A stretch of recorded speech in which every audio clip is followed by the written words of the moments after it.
A great big bonfire here. Hey, a word of advice, if you're going to be pushing into brush that looks something kind of like that, but it has a whole lot of that, be prepared to do a whole lot of this.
Hey there friends and neighbors, Brent here for Pasture's Farm. Welcome back to the farm. We spent a couple of weeks getting all this brush piled up in our garden here. Today is the day. Not yesterday, but the 3 days before, we had lots of clouds and rain off and on for 3 days straight. Yesterday the clouds slowly blew out over the course of the day. We had a lot of wind. Today we've got a lot of moisture still in the ground. The wood is actually still a little bit wet, which is what we want. And we're gonna get this thing going. Now, the wind is coming this direction, barely. It's like 3 gusting to 5. So just almost no breeze. We're gonna start here in this corner. Anyways, we're gonna get this thing going. We want it to burn into the wind a little bit and slowly. I don't want a great big bonfire here. I want this to start here and just kind of slowly work its way on down around through the garden until it's, done. So, let's do it.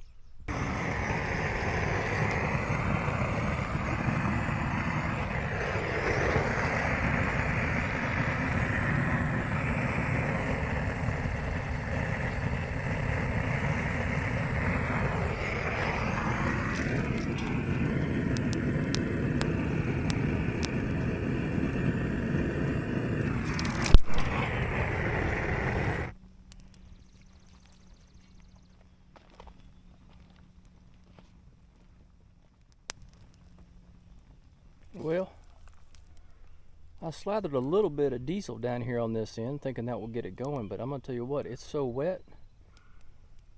The diesel just burned off and it really didn't even catch. It may still be too wet to do this. We're gonna give it another go.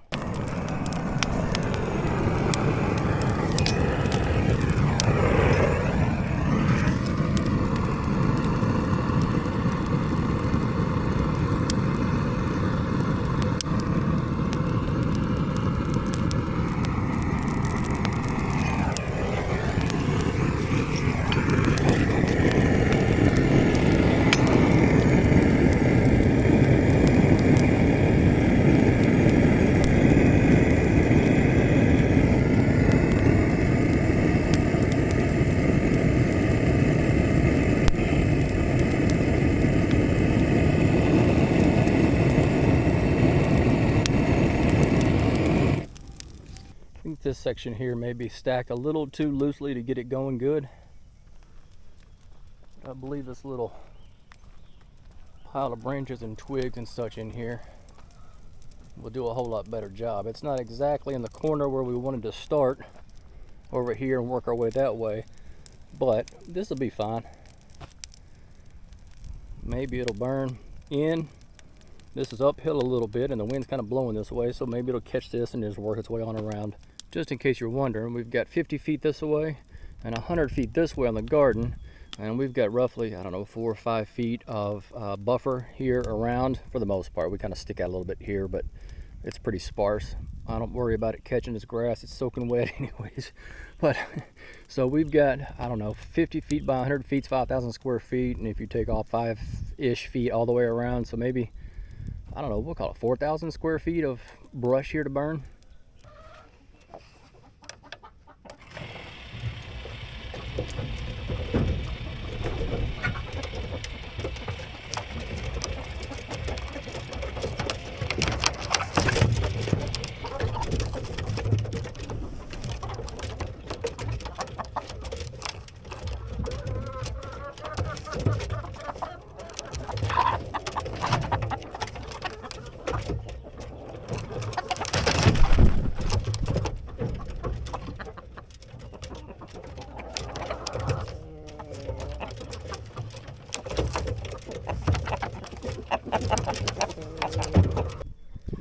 It's 9 o'clock on a Saturday.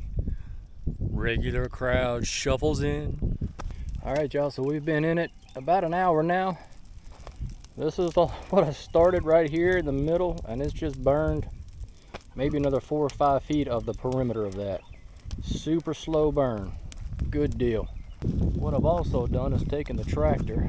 You can kind of see about right in here is where the line was for some of this, and I've pushed it up. Then over here on the other end, kind of the same thing, right? You can see where the brush pile was, and I've pushed it up. Tried to pack it in best I can. You can see there's still a lot of empty space in there. I think when we get down to this end here, we're gonna have a hard time keeping it running. It's gonna have a hard time jumping.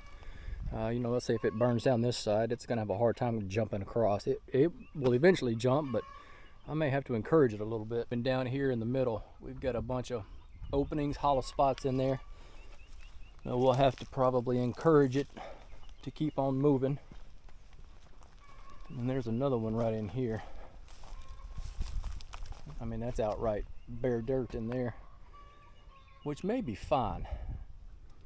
As it burns down here, coming this way, when it gets to here, that's probably going to take all day. So if it gets about here and peters out, that'd be fine. I'll come in here tomorrow and knock the rest of this out.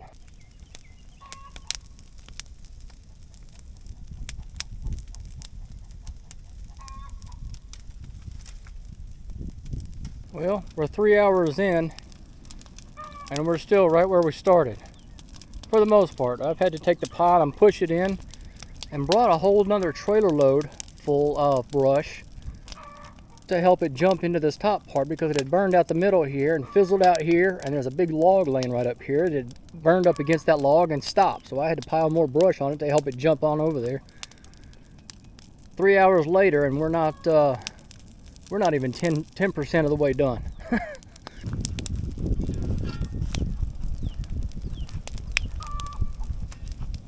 It is hot though, good grief. I am a little worried because the wind has picked up. It's still maybe 5 gusting to 10. It was half of that this morning when I started, but this is about as high as it's supposed to get today. So as long as it stays like this, I guess we'll be okay. We're still not putting very much ash in the air. Just some smoke. Every now and then we'll still get a little bit of ash when something falls, but that's pretty much it. I guess it's still just a slow, steady burn. Well, it's almost 2 o'clock in the afternoon, and we still hadn't made it probably 15% through. The wind has shifted on us. Instead of coming out of the south-southwest, it's now coming out of the north-northeast, which is blowing this direction here. So I went ahead and put another hot spot in there and let the wind carry it on down through there. This over here should eventually burn and catch up and then burn itself out, and hopefully it'll just carry on over that away. Little apprehensive though, having 2 different spots in here burning.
Alright, it's 6:30 in the evening, and we've managed to squeeze out maybe 65, 70, maybe 75%. No, we're not quite 75%. I'd say maybe 60%. We've got less than an hour until the sun sets. It's definitely cooling off outside, and the dew point is rising, which means this is just going to simmer and smolder rather than flare up. We're not supposed to get any wind overnight, so I think it's just going to be fine. And when you've got a campfire this big, that's what you got to do. When in Rome.